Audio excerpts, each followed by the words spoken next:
Bonsoir Clermont-Ferrand. Putain, faudrait que je récupère le son de Johnny Hallyday, je pense qu'il a sa place ici. Bonsoir Clermont-Ferrand, j'espère que ça va. J'espère que ça va. Je ne finirai pas avec un adjectif quelconque. Si ça va, même moyennement, on va estimer que c'est une victoire. Vous voulez qu'on découvre ensemble la personne qui se cache derrière la cérémonie d'ouverture et de clôture des JO, un certain Thomas Joly. Du coup, là, je cale un cut et je mets le générique.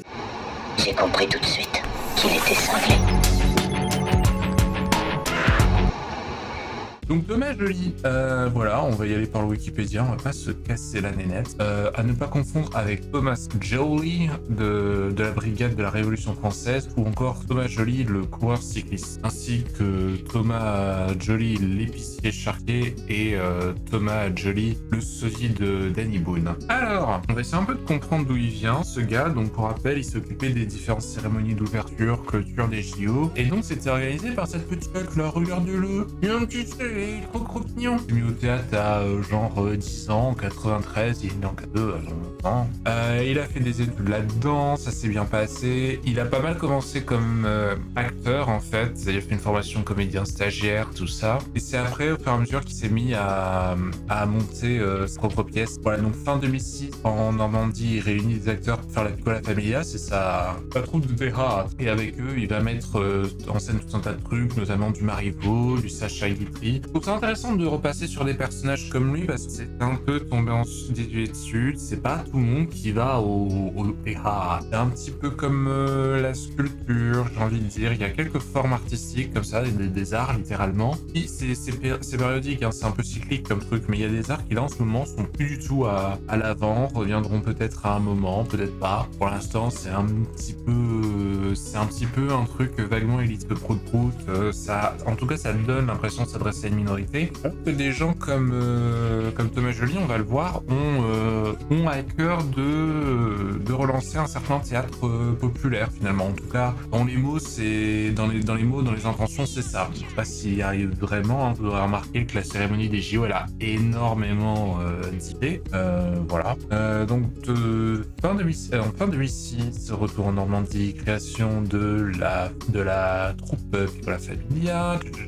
Donc là, je crois que c'est là qu'il se met à adapter du Shakespeare, c'est ça. Il se lance dans l'intégralité de Henri VI de William Shakespeare, qui découpe en 2 parties, donc je vous laisse imaginer le travail monumental. C'est quand même un boulot de dingue. Donc il s'y met à partir de 2010. Elle est créée en 2012, donc il a mis 2 ans à Cherbourg-Octeville, et donc 2013 pour la deuxième partie bien lue. Donc Molière du meilleur metteur en scène pour Soir en 2015, meilleur metteur en scène d'un spectacle de théâtre public. Alors théâtre public en opposition à théâtre privé, je suppose. Je sais vraiment pas de quoi on parle là maintenant tout de suite. Ça pourrait même presque être un sujet. C'est tourné dans les lieux publics le spectacle H mètres carrés. Première approche en 45 minutes de Henri VI. Je l'ai lu plusieurs fois le H2 là. Je pense que c'est un jeu de mots. C'est Henri VI mètres carrés. C'est très drôle. C'est pour faire venir les gens. Voilà. Trop bien. Donc ensuite il met en scène une version russe de l'Arlequin de Marivaux. La pièce de Marivaux, l'Arlequin poli par l'amour, il l'avait déjà fait plusieurs fois avant. Il avait cédé les droits dessus, puis ensuite il est en russe. Bref, ça a été un de ses premiers bangers. Donc ensuite de Richard III, donc la suite de Henri IV, donc il continue Henri VI, pardon, il continue donc sur sa lancée shakespearienne. Et on va arriver à un des trucs qui m'intéresse. Donc il passe à Avignon, forcément. En 2016, voilà, il le présente. En 2016, donc il prépare 2 nouvelles créations au Festival d'Avignon, le Radeau de la Méduse avec les élèves de l'École supérieure d'art dramatique de Strasbourg et Le ciel et la nuit, et la pierre glorieuse, spectacle sous forme de feuilleton quotidien et véritable chronique du Festival d'Avignon de 47 à 2086, truc un peu concept parallèlement et qu'on soit les chroniques du Festival d'Avignon pour la télé avec Damien Gabriac. Et donc cette création pour le Radeau de la Méduse, c'est le premier truc que je voulais mater avec vous parce que j'ai trouvé une vidéo un petit peu interview de lui qui en parle, c'est bien, ça va nous faire une première intro, ça va être l'occasion de connaître le personnage. Oh là là, ouais, c'est beau hein, ça donne envie. Ah ouais, il y a un côté Sa Majesté des Mouches. Oh là là, j'adore ce côté Spotlight là, ça donne un truc très chouette. Ah oui, carrément. Oh là là, ouais. Les photos sont bien prises, je suis curieux de savoir ce que ça donnait vraiment sur place. Ah ouais, d'accord. Ah, c'est la faux qui fait crucifix. Ah ouais, ok.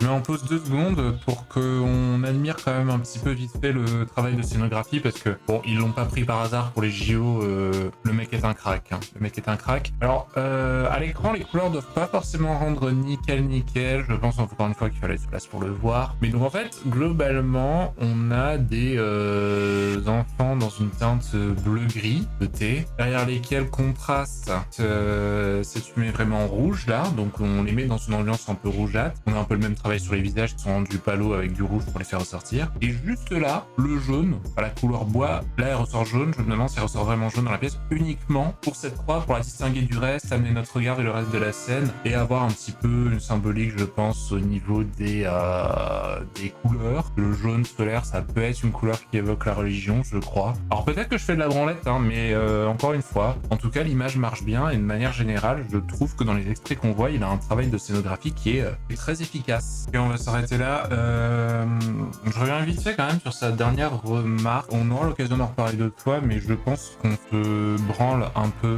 sur la capacité qu'a l'art, la création artistique et même populaire à empêcher des dérives quelles soient, vers la violence, vers quoi que ce soit. J'ai tout de même l'impression qu'on surestime vachement le pouvoir de la production culturelle. C'est pas qu'elle sert à rien, c'est pas qu'elle sert à rien, mais la façon dont il le formule là me donne l'impression qu'il s'illusionne un tout peu sur le pouvoir réel de sa pièce, enfin de la création qui fait de la pièce. Ne serait-ce que parce que voilà, une pièce comme ça, sur ce type de sujet, avec sous-texte sur les réfugiés et tout, les gens que ça intéresse pas cette question-là de base vont pas aller voir la pièce, je vous rassure. On prêche des convaincus assez souvent dans ce genre de prestations, malheureusement. J'aimerais bien que ce soit différent, hein, mais j'ai plutôt l'impression qu'on prêche des convaincus quand même.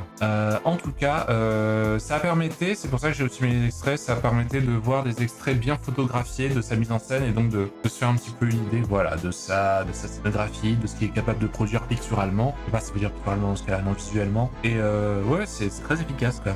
Partisan d'un théâtre populaire, intelligent, exigeant et total. Alors, théâtre populaire, je comprends bien. Théâtre intelligent, j'imagine. Exigeant, je peux imaginer que c'est exigeant intellectuellement pour le spectateur. Et total. Alors ça, c'est une notion, pareil, on peut essayer de l'aborder une fois. Parce que moi, je suis pas sûr d'avoir bien compris. Est-ce que ça veut dire que tu fais du théâtre, mais pas que sur scène, et que ça se passe ailleurs, que tu fais du théâtre pendant 24 heures de suite, comme si c'était la vraie vie, ou alors tu vas jusqu'au bout de ce qu'est la démarche du théâtre, mais qu'est-ce que ça veut dire dans ce cas-là? Je suis pas toujours sûr de comprendre. À l'époque où, si vous vous souvenez, le film Mad Max et Fury Road était sorti, beaucoup de critiques qui avaient aimé le film, en tout cas, avaient parlé de cinéma total. Cinéma total. Alors qu'est-ce que ça veut dire cette histoire? Je suis pas bien sûr. Je crois que dans ce cas-là, en l'espèce, ça voulait dire que finalement, comme il y a quasiment pas de dialogue, tout se joue par l'image, le montage, et donc c'est une œuvre purement cinématographique. Mais bon, dire que le dialogue ça fait pas partie du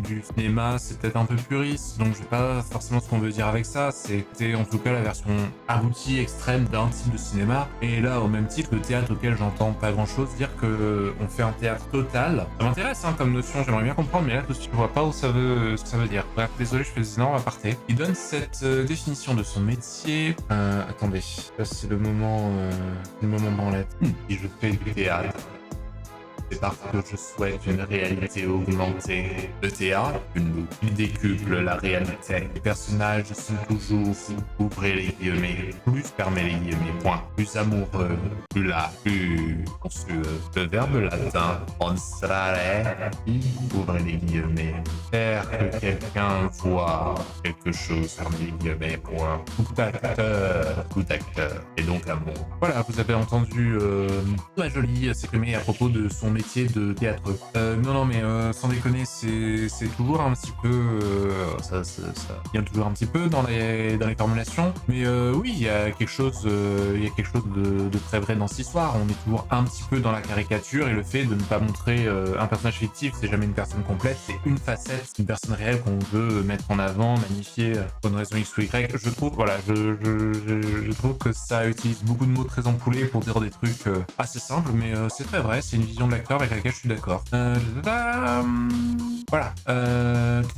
Oui, autre truc que je voulais voir, donc en juillet 2018, donc on est 2 ans après le Radeau de la Méduse à Avignon, dans la cour d'honneur du Palais des Papes, donc ça pèse un peu hein, pour les théâtreux cette histoire, avec une mise en scène opératique, ouais, il se met, vous allez voir progressivement, il se met à faire dans l'opératique de Thiès, tragédie romaine de Sénèque, contemporain de Jésus de Nazareth. Je ne sais pas pourquoi on nous met cette information-là ici, peut-être que la pièce parle de Jésus, mais je crois pas, je ne crois pas. Traduit du latin par Florence Dupont, dans laquelle il joue Altré, l'un des monstres de Sénèque. On revient à cette histoire de monstre, donc je pense que cette histoire de monstre c'est quand même, bon il se, voilà, dès qu'il se branle un peu, je pense que c'est quand même une notion clé chez lui pour comprendre son théâtre, son œuvre, qu'il essaye de dire à travers son art. La notion de monstre est assez importante. Face à Thiès, donc il ne joue pas le rôle de lui-même, il a donné à Damien Alice. Et donc la scène est nommée de faux Molière, selon The Guardian, elle remplit la redoutable scène de la cour d'honneur du Palais des Papes dans un instant de grâce délicate. Donc comme ça avait l'air de casser un peu des culs, comme on dit au théâtre, pareil, je suis allé voir, je trouvais pas un extrait, et puis le festoche d'Avignon on a mis un. On va regarder vite à quoi ça ressemble. C'est du théâtre, hein, donc c'est vrai que quand on n'a pas l'habitude, comme moi, des fois tout ça est un peu hermétique, hein. Je veux dire, on a les mecs, ils sont pas dans le centre du cadre, ils sont sur le bord droit de la scène, posés sur leurs mains. Là, on a une statue titanesque fondrée qui raconte sans doute un truc très très important. Eux sont là plutôt en train de faire leur truc sur le bord, et pendant ce temps-là, il y a un projecteur qui affiche le mot roi. Il y a pas de doute, on est dans du théâtre contemporain, tout va bien, continuez. Ouais, ok. Il y a un truc qui me fait toujours chier dans ces vidéos, c'est que c'est rarement filmé du point de vue d'un spectateur. Ça, c'est un biais qui vient de la vidéo en elle-même, parce que en vidéo, en cinéma, en reportage, un plan séquence posé sur un pied, c'est chiant. Donc on a l'habitude de varier les plans, comme ils sont en train de faire là, cette espèce de panoramique, de faire des cuts, de passer à d'autres angles. Vous voyez, là on est en hauteur, machin. Alors, je sais pas comment ils font la scène au Palais des Papes, mais ça a peut-être l'avantage de nous donner le point de vue de spectateurs placés à différents endroits dans la salle. Néanmoins, ce côté coupé dans tous les sens, avec la caméra qui bouge et qui nous montre, qui monte pas tout dans l'ensemble, a une tendance, je trouve, à, comment dire, pas fidèle à la vision d'origine de l'artiste, et on a vraiment une version biaisée, tronquée de ce qu'est la pièce en question. Je trouve, perso, que ce serait intéressant d'avoir des captations qui soient de vraies captations. Là, c'est idéalement dans la salle, là où se mettrait le metteur en scène pour faire les répétitions et bien voir ce qui se passe. À ce niveau-là, à peu près, filmé d'un bloc, d'un tenant, sans chercher à trop zoomer par-ci, par-là. C'est pas parfait non plus comme dispositif, hein, c'est jamais le vrai théâtre, mais je peux pas m'empêcher de me dire que ce serait un peu mieux. Donc là, on a le Joker, il y a des tatouages et tout. Vous aurez remarqué que quand il fait, quand il fait jouer des jeunes d'une école de théâtre, ça va, on n'est pas trop dans le concept art perché, mais que dès que, j'ai spoilé, mais dès que on passe ses propres trucs, ses projets pour l'ouverture d'Avignon et tout, ouais, on retombe dans un théâtre contemporain qui c'est super bizarre parce que c'est dur de comprendre ce qu'il y a de beau, ce qu'il y a de talentueux, ce qu'il y a de travaillé dans tout ça. Je pense qu'on est beaucoup à pas voir assez de théâtre, et du coup, quand on est confronté surtout à ce qui se veut être un grand théâtre français, hein, a priori c'est quand même très très au sérieux, ça, on a un petit peu de mal à comprendre ce qu'on est censé admirer là-dedans. Et je parle de ça aussi parce que je me dis que c'est une des raisons, entre autres, pour lesquelles son ouverture des JO a été autant appréciée que détestée, que ça n'a pas fait l'unanimité du tout. Certes, il y a le côté, on va en reparler vite fait, hein, il y a le côté politisé, entre guillemets, de tout ça, mais je pense qu'il y a aussi quelque chose qui est de l'ordre de la mise en scène de théâtre contemporain qui est un peu hermétique pour beaucoup de monde. Ouais, donc bon, il perce. 2019, il est nommé directeur du Centre dramatique national Le Quai d'Angers, donc à Angers. La pandémie de Covid-19 table, catastrophe, il devait faire Starmania à Paris en 2021 à cause des conditions sanitaires poussées, il pourra pas le faire avant 2022. Et pour occuper son temps, il fait un truc, vous avez peut-être vu, Monsieur Thomas Joly, il joue Roméo et Juliette sur tout balcon. Et oui, lui, vous avez vu passer les vidéos à l'époque. C'était ce gars, c'est le même. Alors, est-ce que je vais retrouver? Il y avait une vidéo. Oh, il y avait... Ouais, voilà. Comme l'histoire du monde est une scène, alors mon balcon aussi. Voilà. Bon, il n'y a pas de son. Donc, à la fois pour passer le temps, j'imagine, j'imagine, et toujours un petit peu, c'est marrant, il montre la création, dans cette démarche, on va dire très théâtre populaire, on va occuper le temps, on va faire un peu de culture, et bah, j'ai un balcon, et bah, pourquoi pas jouer la pièce de théâtre iconique se passe au balcon. Je parle bien sûr de Cyrano de Bergerac, Roméo et Juliette. J'aurais préféré Cyrano personnellement, mais il veut de sa vie, il a pas de goût, c'est un problème.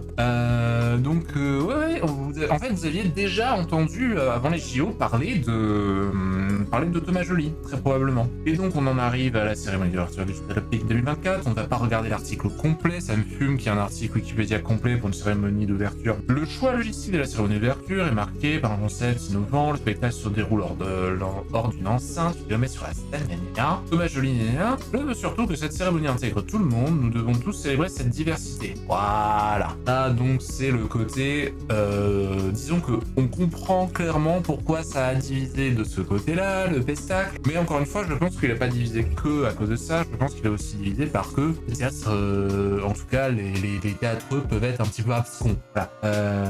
Après, c'est dit, certains saluent un spectacle inoubliable et audacieux, d'autres le considèrent kitsch, pas sans intérêt. Voilà. Et pour moi, c'est un peu aussi là que ça se joue. Voire irrespectueux pour les chrétiens ou catastrophique, bon, ça, c'est un autre problème. Mais au-delà de ces questions un petit peu plus politisées, un peu plus idéologiques, il y a un côté, soit tu comprends ce qu'il est en train de raconter, c'est incroyable, c'est inoubliable, soit tu rentres pas dans le délire et c'est un peu kitsch prout et tu vois pas bien à quoi ça sert. Je pense qu'il est intéressant à suivre comme gars. Si un jour vous avez envie de replonger dans le monde du théâtre, essayer de vous tenir au courant, de retourner voir ce qu'il fait là-dedans, bah, je me dis que Thomas Joly est un personnage qui est une bonne porte d'entrée pour découvrir c'est quoi le théâtre en France en 2024. Est-ce que c'est le théâtre qu'on célèbre, qu'on estime légitime, voilà, ça fait un tour d'horizon d'un personnage comme ça. Je pense que ça renseigne, hein, donc si vous voulez vous intéresser au théâtre français en 2024, intéressez-vous à lui, j'imagine que c'est un bon point de départ.